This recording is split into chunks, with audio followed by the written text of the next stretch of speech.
हमारे तीरथ न्यारे हैं, ये धरती के तारे हैं। हमारे तीरथ न्यारे हैं, ये धरती के तारे हैं। हमारे तीरथ न्यारे हैं, ये धरती के तारे हैं।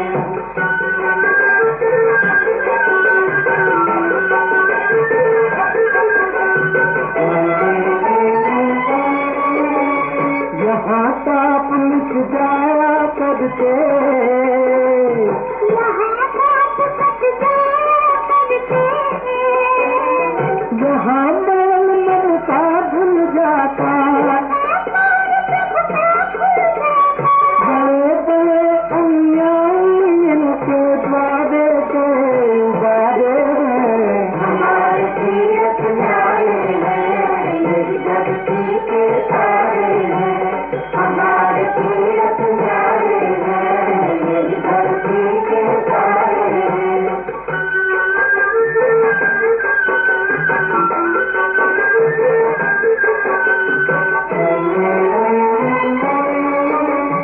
जो भी इनका करता फेरा,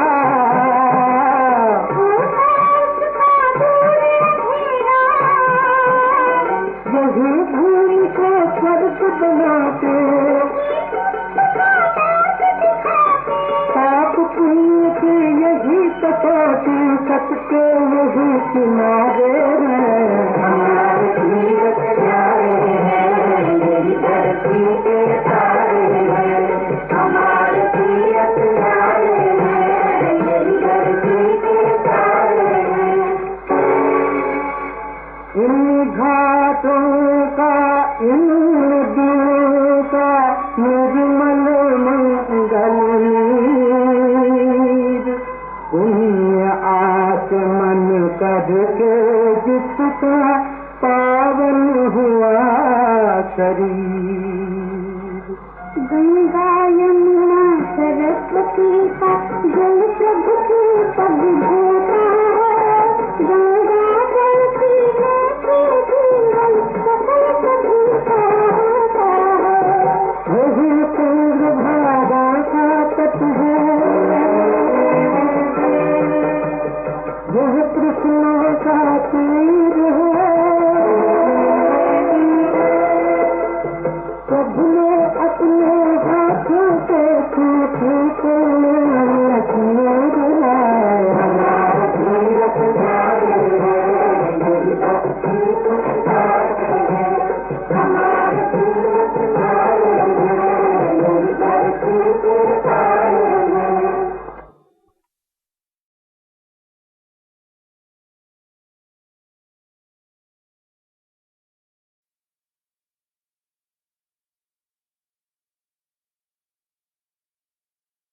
ओम शांति। मुरली की तारीख है 19/3/2021। आप सभी ने अभी गीत सुना। गीत तो भक्ति मार्ग के हिसाब से बनाया हुआ है ना, तो उनके अंदर कोई शब्दों का बहुत अच्छा महत्व और मतलब रहता है, अर्थ रहता है। और कई शब्द जो हैं वो उनके भक्ति मार्ग में जो उनकी रस्म रिवाज या जो मान्यता है उस हिसाब से भी आ जाते हैं। तो हम सब जानते हैं कि तीर्थ स्थान का इतना महत्व क्यों। जैसे बाबा कहते हैं कि सबसे बड़ा तीर्थ स्थान है भारत। इसलिए हम भारतवासियों को भी अपने ऊपर गर्व है कि हम अभी भारतवासी हैं। क्यों? भगवान का बर्थ प्लेस है, अविनाशी खंड है, पवित्र खंड था सतयुग के अंदर। बाबा उसको फिर से ऐसा बनाते हैं। तो ऐसे भारत भूमि पर हम हैं। तो ये एक बहुत बड़ा आपस में जैसे अपने आप जैसे ये तीर्थ स्थान है। फिर हमें दूसरी खुशी ये है, नशा ये है कि जब भगवान भारत में आता है तो बाबा हम बच्चों को अपना बनाता। मुझे बाबा ने अपना बनाया। बाबा के मुख्य स्थान head quarter mount Abu, Rajasthan, Madhubani, जो भारत में फिर विशेष तीर्थ स्थान है। वहां पर जो आत्माओं का पांव पड़ता है ये उनका सौभाग्य है। परम भाग्यशाली आत्माएं बाबा के घर में पहुंचती है, तो ये और हमारा महान भाग्य बनता है। इसलिए लोग दुनिया में समझते 4 धाम का यात्रा किया, तीर्थ करके आए, तीर्थ यात्रा करके आए, मन हमारा जीवन सफल हो गया। आज 4 धाम देखो हमारे मधुबन पांडव भवन में बने हुए। अब तो शांतिवन में भी इस वर्ष 18 जनवरी पर 4 धाम बनाए गए। तो 4 धाम का भी अपने आप में बहुत महत्व है। तो बाबा कहते इन गीतों के अंदर भी कुछ कुछ अर्थ भरा हुआ है, और बाबा के समय तो यही गीत बजते थे। फिर आज बाबा मुरली में बता रहे कि बच्चे ये पढ़ाई है सोर्स ऑफ इनकम। वैसे भी जो जिस्मानी पढ़ाई पढ़ते हैं वो भी तो सोर्स ऑफ इनकम है, क्योंकि पढ़ने के बाद कोई बैरिस्टर, डॉक्टर, इंजीनियर, एडवोकेट आदि आदि जो भी बनते हैं तो उनकी कमाई होती है। लेकिन ये जो बाबा की पढ़ाई है सोर्स ऑफ इनकम जबरदस्त है, क्योंकि ये पढ़ाई हमें क्या बना देती है, मनुष्य से देवता बना देती है। तो इसीलिए इसको बहुत ध्यान से पढ़ना है। हम बाबा की पढ़ाई को धारण कब कर सकते हैं? तो बाप दादा कह रहे हैं कि जब हम मन मत और पर मत से अलग रहते, सिर्फ बाबा की श्रीमत, आधा कल्प देह अभिमान के वश अपने मनमत पर चले, और परमत भी किसी ने कुछ कहा, उनके मत पर उनके संग में आकर के वो कर दिया, तो मनमत और परमत ने हमारी दुर्गति की। हम किस हाल में पहुंचे वो हमने अनुभव किया। तो बाबा कहते हैं जो बच्चे मनमत परमत से किनारा करके चलते, अब सिर्फ जो बाबा कहे वो मुझे सुनना है, जो बाबा कहे वो ही मुझे करना है, ये धारणा जो करते हैं ना, वो जीवन के अंदर पूरा ज्ञान बाबा का धारण कर सकते हैं। बाबा कहते कोई भी व्यक्ति अगर आपको कभी नेगेटिव सुनाता है तो समझो वो हमारा दुश्मन है, उनसे दूरी रहो, उसमें हमको डरना नहीं है। उनको बोल भी सकते हैं कि ये बात हम नहीं सुन सकते, सॉरी, हमारे भी विकर्म बनते, बोलना, सुनना, सोचना, ये सब हमारा हिस्सा बनता है। तो बाबा की मीठी मीठी शिक्षाएं मुरली के अंदर सुनेंगे। मीठे बच्चे, ये पढ़ाई सोर्स ऑफ इनकम है, इससे तुम मनुष्य से देवता बनते हो। 21 जन्मों के लिए सच्ची कमाई हो जाती, 21 जन्म। वो जो पढ़ाई सोर्स ऑफ इनकम है 1 जन्म के लिए, वो भी शरीर का भरोसा नहीं, और ये अविनाशी कमाई 21 जन्मों के लिए। सोचो कितनी बड़ी भारी कमाई है। तो कितनी न अच्छी तरह हमें पढ़ना चाहिए, धारण करना चाहिए। प्रश्न है, बाबा जो मीठी मीठी बातें सुनाते, बाबा कौन सी बातें सुनाते? मीठी मीठी, मीठी लगती है ना जी बाबा, वो धारण कब होगी? उत्तर है जब बुद्धि पर परमत मनमत का प्रभाव नहीं होगा। मनमत परमत का प्रभाव नहीं होगा। जो बच्चे सुनी सुनाई बातों पर चलते हैं, जो बच्चे सुनी सुनाई बातों पर चलते हैं, उनकी बुद्धि में धारणा नहीं हो सकती सिवाय ज्ञान के। और कुछ भी कोई सुनाता है सिवाय ज्ञान के या पॉजिटिव बातें, और कुछ भी कोई सुनाता है ना, तो बाबा कहते समझो वो जैसे मेरा दुश्मन है। दुश्मन से तो दूरी रहना होता है, तो समझो जैसे दुश्मन है। झूठी बातें सुनाने वाले तो बहुत है ना। इसीलिए बाबा ने फिर क्या कहा, बच्चे hear no evil, see no evil, talk no evil, think no evil, do no evil. अपनी दीदी जी का चित्र भी कितना सुंदर बाबा ने बनवाया। तो बाबा कहते ये हमेशा याद रखो। मनुष्य से देवता बनने के लिए एक बाप की श्रीमत पर चलना है। ये पक्का दृढ़ संकल्प करो, लक्ष्य रखो और उसी श्रीमत का हम पालन करें। गीत सभी ने सुना, हमारे तीर्थ न्यारे हैं। ओम शांति। इस गीत में जैसे कि वो अपनी महिमा करते, अपनी महिमा वास्तव में की नहीं जाती है, पर ये सब समझने की बातें हैं कि जो भारतवासी बहुत समझदार थे वो भी क्या बन गए, बेसमझ बन गए। अभी प्रश्न उठता है, समझदार कौन थे? ये कहाँ भी लिखा हुआ नहीं। तमोगुप्त, कितनी वंडरफुल बातें। एक तो बाबा कहते मेरे द्वारा ही बच्चे मुझे जान सकते हैं, फिर मेरे द्वारा सब कुछ भी जान लेते। पहले तो मेरे द्वारा मुझे जानते, फिर मेरे द्वारा बाकी सब कुछ भी जानते। सृष्टि के आदि मध्य अंत का जो खेल है उनको समझ जाते हैं और कोई भी नहीं जानते। और एक मुख्य भूल है जो निराकार परम पिता परमात्मा शिव के बदले कृष्ण का नाम डाल दिया।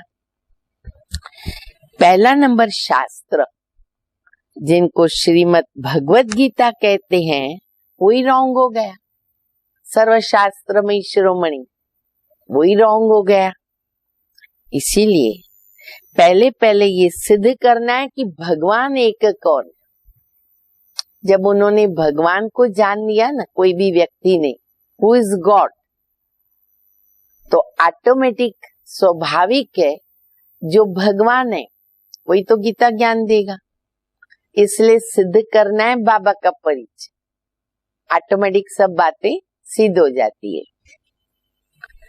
फिर पूछो गीता का भगवान कौन, पहले भगवान बता दो, उसको समझ में आ गया, फिर पूछो अब बताओ गीता का भगवान कौन।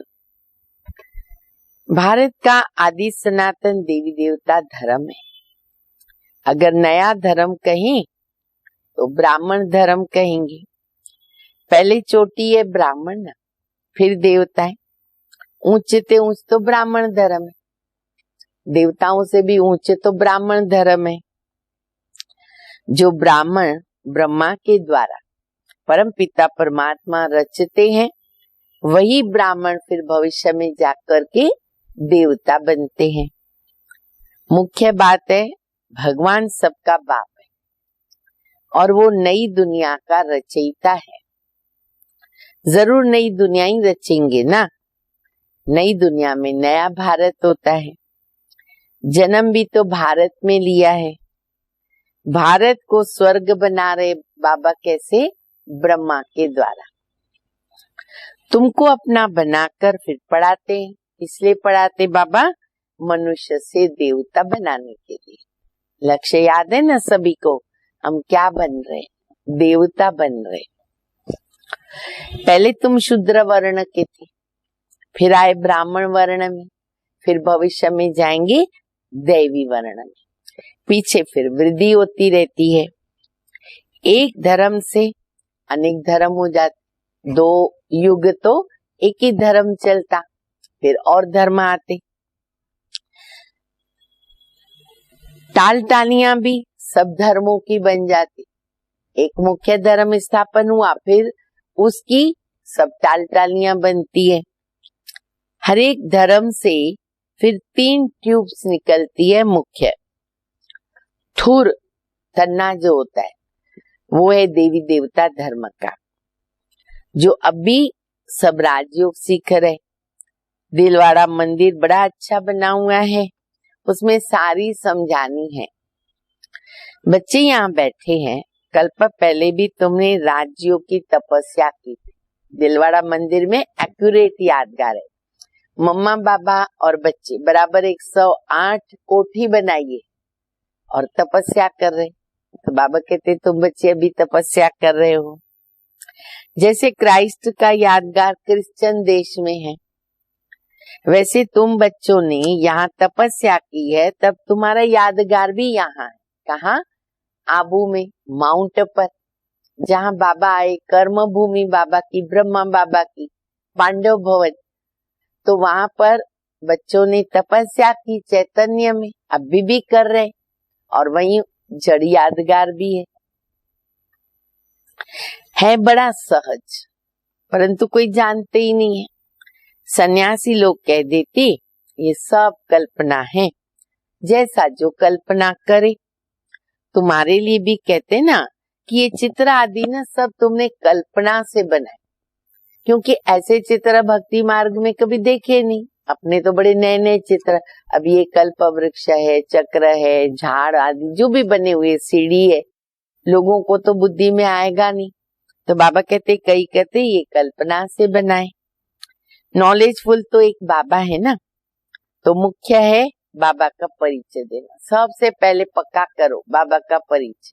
अभी शिव जयंती पर आप सभी ने दिया है। देखो बाबा का परिचय जो है, किसको निश्चय हुआ बाबा के परिचय में, कौन बच्चे बने बाबा के, कितनी सफलता मैंने पाई शिवरात्रि की सेवा से, ये भी चेक करो। वह बाप स्वर्ग का वर्षा है, स्वर्ग का वर्षा देते, कल्प पहले भी दिया था, फिर 84 जन्म लेना पड़ा। भारतवासियों के 84 जन्म होते हैं। फिर संगम युग पर बाबा आकर राजधानी की स्थापना करते हैं। तुम बच्चों ने बाबा के द्वारा समझा है। जब अच्छी रीत समझे, बुद्धि में बैठे, तो खुशी भी हो जाएगी। ये पढ़ाई बड़ी सोर्स ऑफ इनकम है। पढ़ाई से मनुष्य बैरिस्टर आदि बनते हैं, लेकिन ये पढ़ाई मनुष्य से देवता बनने की है। प्राप्ति कितनी भारी है कोई ऐसी पढ़ाई जो नर से नारायण, नारी से लक्ष्मी बना देवे, और वो भी आधा कल्प के लिए। बड़ी भारी प्राप्ति है। इन जैसी प्राप्ति तो कोई करा भी नहीं सकता। ग्रंथ में गाया हुआ है, गुरु नानक के ग्रंथ में आता है ना, मनुष्य से देवता किए करत न लागी बात। परंतु मनुष्यों की बुद्धि नहीं चलती है। जरूर देवी देवता धर्म प्राय लोप हो गया होगा, तब तो लिखते हैं ना कि मनुष्य से देवता किए करत न लागी बात।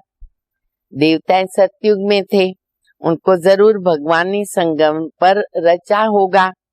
कैसे रचा वो नहीं जानते हैं। गुरु नानक ने भी ना परमात्मा की बहुत महिमा गाई, बहुत प्रैक्टिकल महिमा गुरु नानक ने ग्रंथ में जो उनकी शिक्षाएं आती है सचमुच गाई हुई है। उन जैसी महिमा ना कोई ने नहीं गाई। एक्यूरेट, एक ओमकार, सतनाम, कर्ता पुरुष, निर्भो, निर्वैर, अकाल मूरत, अजुनी साबन, बहुत अच्छी महिमा गाई हुई है। इसलिए ग्रंथ को भारत में पढ़ते हैं। गुरु नानक का कलयुग में अवतार होता है, वो धर्म स्थापक है। राजाई तो पीछे होती है, बाप ने तो ये देवी देवता धर्म स्थापन किया।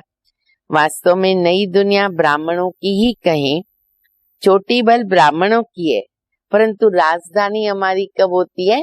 सतयुग में, जब हम देवी देवताएं बनते हैं। तुम ब्राह्मण रचे हुए हो, तुम्हारी राजधानी नहीं है, तुम अपने लिए राजधानी स्थापन कर। हम लोग खुद अपनी राजधानी स्थापन करते हैं। कितनी देखो ये बड़ी वंडरफुल बातें हैं। मनुष्य तो कुछ भी नहीं जानते हैं। पहले पहले अपने को मालूम हुआ तो अपने द्वारा दूसरों को मालूम होता है। तुम शूद्र से ब्राह्मण बने, ब्रह्मा को भी अभी बाबा के द्वारा मालूम पड़ता है। किसको? ब्रह्मा बाबा को। किसने बताया? शिव बाबा ने बताया। फिर हम ब्राह्मणों को मालूम पड़ा। एक को बताया तो बच्चों को भी बताना होता है ना। इनके तन द्वारा तुम बच्चों को समझाते हैं। ये अनुभव की बातें हैं, शास्त्रों में तो कुछ भी समझ नहीं सकते हैं।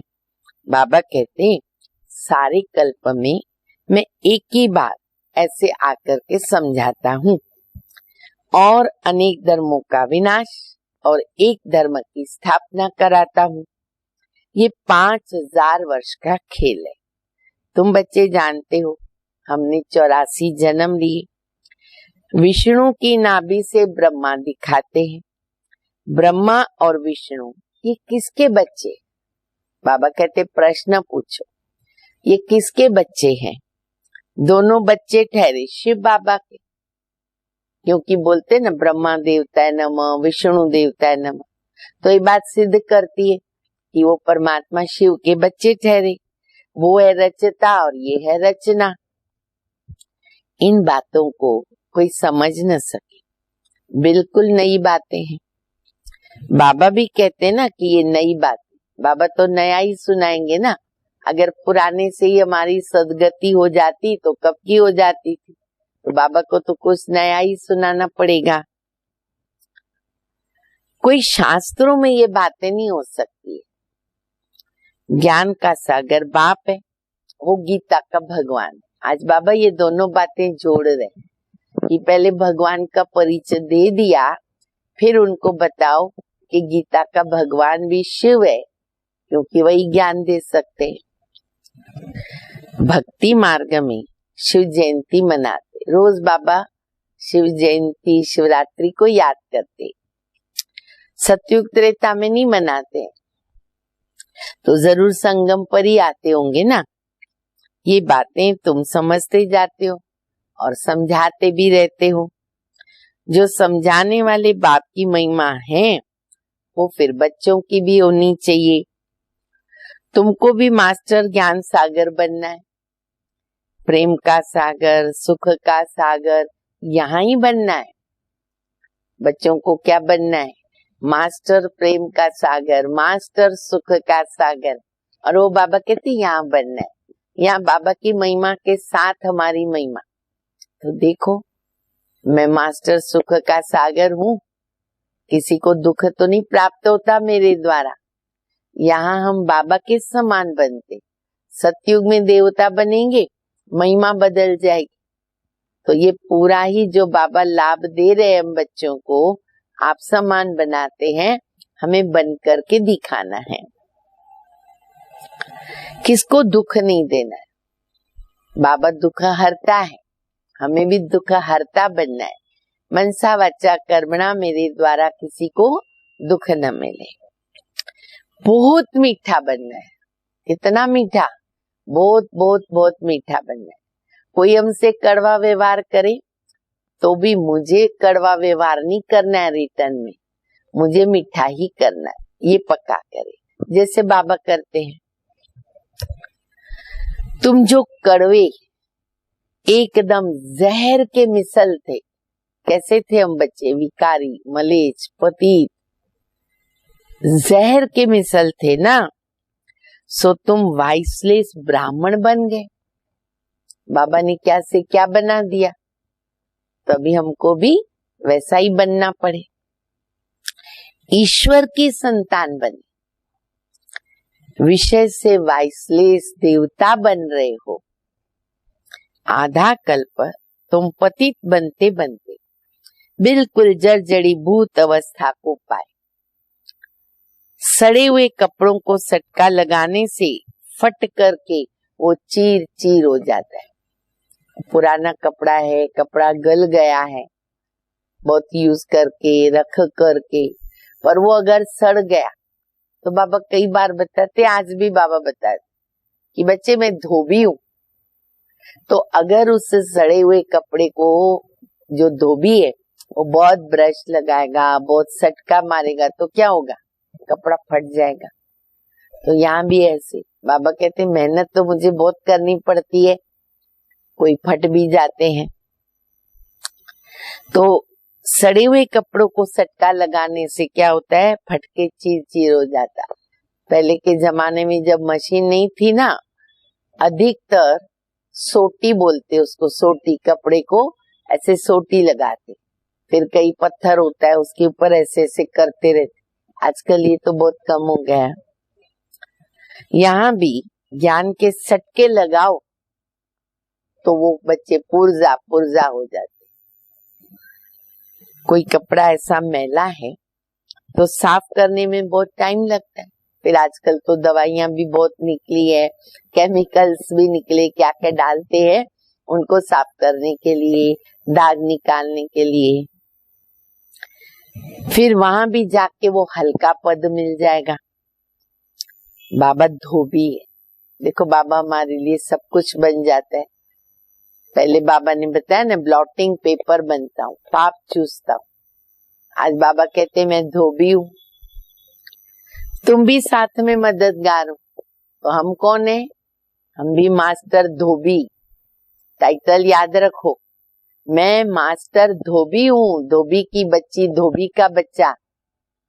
तो मुझे भी सबकी आत्मा के कपड़े स्वच्छ करने, बाबा को इस कार्य में मददगार बनना है। लेकिन बाबा कहते धोबी भी नंबरवार होते हैं ना, कोई बहुत अच्छी तरह धुलाई करते, कोई काम उतारते हैं, धोबी भी नंबरवार होते। तो यहाँ भी नंबरवार है।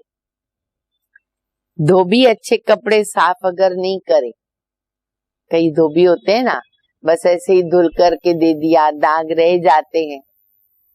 तो बाबा कहते हैं कोई धोबी अगर अच्छा कपड़ा साफ नहीं करता है ना, तो मुंह से क्या निकलता है? अरे ये तो धोबी नहीं है, ये तो हजाम है, हजाम। आजकल कपड़े साफ धुलने सीखे हैं। आगे गांवों में बहुत मैले कपड़े धुलाई होते थे, साधन नहीं थे ना इतने, अभी साधन भी निकल गए। ये हुनर भी ना बाहर वालों से आया। ये सब किसने रिसर्च करके निकाला? बाबा कहते विदेशी लोग, क्योंकि उनकी बुद्धि इतनी तमो प्रधान नहीं बनी, देर से उतरे, तो कुछ कुछ इन्वेंशंस निकालते हैं, फिर उनकी मदद मिल जाती है। तो ये जो हुनर है वो बाहर से आया है। बाहर वाले ना कुछ इज्जत देते हैं, पैसे आदि की मदद करते हैं। जानते ये बहुत बड़ी बिरादरी वाले हैं भारतवासी, अब नीचे गिर गए हैं। गिरने वालों पे तरस आता है ना, गरीब होते हैं गिर जाते हैं तो तरस आता है। बाबा कहते तुमको कितना धनवान बनाया था, देखो माया ने हालत क्या कर दी। अभी तुम समझते हो, हम विजय माला के थे, फिर 84 जन्म लेकर देखो क्या बन गए। वंडर है। तुम समझा सकते हो कि तुम भारतवासी स्वर्गवासी थे, भारत ही स्वर्ग था, फिर नीचे गिरते गिरते अभी नरकवासी बने। अभी बाबा कहते पवित्र बन, स्वर्गवासी बनो। ये सबको मैसेज दो। भगवान कहता है पवित्र बनो, स्वर्गवासी बनेंगे, और मन मना भव, मुझे याद करो। शिव भगवान वाच मामेकम याद करो, मन मना भव, मामेकम याद करो, मध्याजी भव। याद की यात्रा से तुम्हारे सारे पाप खत्म हो जाएंगे, नष्ट हो जाएंगे। शास्त्रों में लिखा है ना, कृष्ण ने भगाया पटरानी बनाने के लिए। अब तुम सब पढ़ रहे हो किसके लिए? भविष्य में पटरानी बनने के लिए। परंतु इन बातों को कोई समझ नहीं सकते हैं। अभी बाबा ने आकर के समझाया है। बाबा कहते मैं कल्प कल्प तुमको समझाने आता, तो पहले न भगवान एक है वो सिद्ध करके बता। और बड़ी अच्छी बात बाबा ये बता रहे, एक बार उसको भगवान में निश्चय हो गया, ऑटोमेटिकली गीता का भगवान सिद्ध हो जाएगा, बोलने की भी जरूरत नहीं पड़ेगी, ये विधि है। तो बाबा कहते सिद्ध कर बताओ, फिर बोलो गीता का भगवान कौन? राजयोग किसने सिखाया? भगवान ब्रह्मा के द्वारा स्थापना कराते और विनाश फिर पालना। ये जो ब्राह्मण है वो देवता बनते हैं। ये बातें भी समझ में उनको आएगी जिन्होंने कल्प पहले समझा। ये तो हम जानते ही हैं, अनेकों को बताना पड़े, जो ब्राह्मण होंगे वो बन जाएंगे। सेकंड बाय सेकंड जो पास हुआ ना, इस समय तक समझेंगे। ड्रामा में तुम्हें बहुत पुरुषार्थ करना है, ये तो बच्चे समझते। अभी हमारी वो अवस्था हुई नहीं है, टाइम लगेगा। कर्मातीत अवस्था हो जाए तो फिर सब नंबर 1 पास हो जाए, फिर तो लड़ाई भी लग जाती, आपस में खिटपिट चलती रहती है। तुम जानती हो जहां तहां देखो लड़ने की तैयारियां अब तो बहुत हो रही। देखो पाकिस्तान है, चीन है, हाँ क्या क्या मर्यादाएं तोड़ता है, वार करता है तो युद्ध तो चल ही रही है सब तरफ तैयारियां कर रहे, 24 घंटा देखो सावधान रहना पड़ता है। शाबाश तो मिलिट्री को है, उनके लिए भी रोज योग जरूर करो, बाबा उनको शक्ति देवे, दुश्मन को वो हरा सके, मार सके तुमने जो कुछ दिव्य दृष्टि से देखा है ना, वो सब इन आंखों से देखना है। शुरू में बाबा ने जो सबको साक्षात्कार कराया, आंखों से देख रहे, विनाश का साक्षात्कार किया है, आंखों से भी देखेंगे, अब तो दिखाई दे रहा है। स्थापना का भी साक्षात्कार किया, फिर प्रैक्टिकल में राजाई भी देखेंगे। तुम बच्चों को बहुत खुशी होनी चाहिए। ये तो पुराना तन है, योग से आत्मा पवित्र बन जाती, फिर पुराना शरीर भी तो छोड़ना है। 84 जन्मों का चक्कर पूरा होता है, फिर जरूर सबको नए शरीर मिलेंगे। ये भी समझने की बहुत ही सहज बातें हैं। समझा भी सकते हैं कि कलयुग के बाद सतयुग तो जरूर आएगा। सुबह दोपहर शाम रात होती है, फिर क्या होगा? रुक जाएगी सुबह हमारे सोचने से? नहीं, आनी है, ये फैक्ट है। तो सतयुग, त्रेता, द्वापर, कलयुग अंडरस्टूड है, भी सतयुग तो आएगा। अनेक धर्मों का विनाश जरूर होगा, फिर देवी देवता धर्म की स्थापना बाबा को आना पड़ता। अभी तुम ब्राह्मण बने हो देवता बनने के लिए, दूसरे तो कोई हो न सके। तुम जानते हो हम शिव बाबा के बने हैं, शिव बाबा हमको वर्षा दे रहे हैं। शिव जयंती माना ही भारत को वर्षा मिला। शिव बाबा आया, क्या करके किया? इस्लामी बौद्धी आदि ने तो आकर के क्या किया? अपना धर्म स्थापन किया। बाबा ने क्या किया? ऐसे ऐसे बाबा सिखा रहे कैसे समझाओ। तो शिव बाबा क्यों आता है, शिव जयंती क्यों मनाते? तो जरूर स्वर्ग की स्थापना। भगवान आके क्या करेगा? स्वर्ग बनाएगा। कैसे स्थापना की, कैसे स्थापना होती है तो तुम अभी जानते हो। युग में ये सब भूल जाएगा, ये भी समझते हो। 21 जन्मों का वर्षा अभी हम ले रहे, बाबा से ले रहे, ये भी ड्रामा में नूंद है। बल वहां समझेंगे कि ये बाप है, ये बच्चा है, संबंध तो रहेगा ना सतयुग में कि ये मेरा माता पिता है, हम बच्चे हैं बच्चे को वर्षा मिलता है, पिता के बाद बच्चे को वर्षा मिलता है, परंतु यह प्रारब्ध है अभी, जो अभी संगम युग पर पुरुषार्थ करते उसकी प्रारब्ध है, मिलता है बाप के द्वारा। सच्ची कमाई कर 21 जन्मों के लिए तुम वर्षा अभी पा रहे, जमा अभी हो रहा है हमारा। 84 जन्म तो लेने हैं, सतो प्रधान से फिर सतो रजो तमो में आएंगे। ये अच्छी रीत याद करने से क्या होगा? खुशी में रहेंगे। समझाने में ना बड़ी मेहनत लगती, मेहनत तो करनी पड़े ना, तब तो बुद्धि में बैठे। नई बातें हैं, जब समझ जाते हैं ना तो फिर उनको बड़ी खुशी होती। किसको आ गया समझ में, बहुत खुश हो जाएंगे। जो बच्चे अच्छी रीत समझते हैं वो फिर बहुतों को समझाते भी रहते हैं, कांटों को फूल बनाते रहते हैं। ये बेहद की पढ़ाई है ना वर्षा तो बेहद के बाबा से मिलता। फिर इसमें त्याग भी बेहद का है। देखो बाबा क्या बोलते, त्याग भी बेहद का है। क्या? ग्रस्त व्यवहार में रहते, सारी दुनिया का त्याग करना है, बुद्धि से पूरी दुनिया का त्याग करना है, क्योंकि तुम जानते हो कि ये पुरानी दुनिया अभी खत्म हो रही, अब नई दुनिया में जाना है। तो बेहद का सन्यास बाबा कराते, बुद्धि से सन्यास कराते। सन्यासियों का है हद का सन्यास, वो हठी हो गए। उस यहाँ पर हठ की बात नहीं, ये पढ़ाई है, पाठशाला में पढ़ना है। इसलिए पढ़ना है, मनुष्य से देवता बनने के लिए।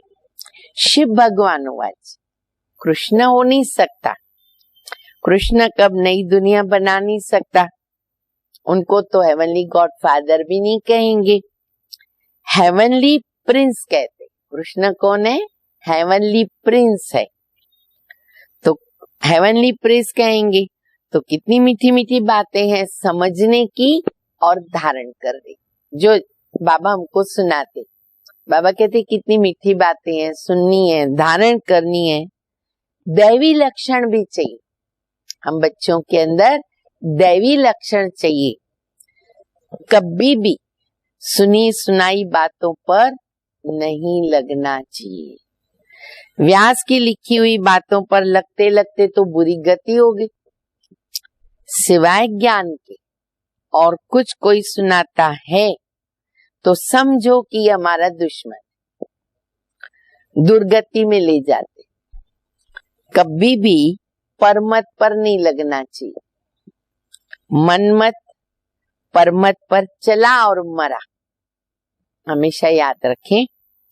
बाप समझाते रहते, झूठी बातें बोलने वाले तो बहुत हैं, तुमको तो बाबा से ही सुनना है, एक बाबा से सुनना है। Hear no evil, see no evil, talk no evil. बाप दादा आए हैं मनुष्य से देवता बनाने, तो उनकी श्रीमत पर चलना चाहिए, तब तो ऐसा बन पाएंगे देवता। अच्छा मीठे मीठे सिके लदे बच्चों प्रति माँ पिता बाप दादा का याद प्यार, गुड मॉर्निंग। रूहानी बाप की रूहानी बच्चों को नमस्ते। हम रूहानी बच्चों की रूहानी बाप को, माँ पिता बाप दादा को याद प्यार, गुड मॉर्निंग और नमस्ते। धारणा के लिए मुख्य सार है पहला, यहाँ बाप समान सुख का सागर, प्रेम का सागर बनना है, सर्वगुण धारण करने हैं, किसी को भी दुख नहीं देना। ये दो बातें मुख्य है, किसको दुख नहीं देना है, प्रेम का सागर, सुख का सागर बनना है। दूसरी बात है, सुनी सुनाई बातों पर कभी विश्वास नहीं करना है, नहीं तो बातों में आ जाते ना, बुद्धि भ्रष्ट हो जाती है, संग में आ जाते। परमत पर नहीं चलना है, hear no evil, see no evil. वरदान है, ब्राह्मण जीवन की नीति और रीति प्रमाण, ब्राह्मण जीवन की नीति और रीति प्रमाण सदा चलने वाले व्यर्थ संकल्प मुक्त भव। जो ब्राह्मण जीवन की नीति रीति प्रमाण चलते हुए सदा श्रीमत की आज्ञाएं स्मृति में रखते हैं और सारा दिन शुद्ध प्रवृत्ति में बिजी रहते हैं, उन पर व्यर्थ संकल्प रूपी रावण वार नहीं कर सकता है। जीवन, ब्राह्मण जीवन की जो रीति नीति बनी है, मर्यादा है, उस रीति चलना। बुद्धि की प्रवृत्ति है शुद्ध संकल्प करना, वाणी की प्रवृत्ति है बाबा के द्वारा जो सुना वो सुनाना, और कर्म की प्रवृत्ति है कर्म योगी बनकर के कर्म करना। ये रीति नीति है। तो इसी प्रवृत्ति में बिजी रहने वाले व्यर्थ संकल्पों से निवृत्ति प्राप्त कर लेते। स्लोगन है, अपने हर नए संकल्प से नई दुनिया की नई झलक का साक्षात्कार करो। बहुत अच्छा स्लोगन है, नया संकल्प, नई दुनिया और नई झलक का साक्षात्कार करना और दूसरों को कराना है। अच्छा, ओम शांति। शिव का झंडा ऊंच महान, शिव का सदा होगा सम्मान। सर्व का पिता वो शिव भगवान, शिव का ज्ञान करे कल्याण। शिव का झंडा ऊंच महान, शिव का सदा होगा सम्मान। सर्व का पिता वो शिव भगवान, शिव का ज्ञान करे कल्याण। शिव का झंडा ऊंच महान।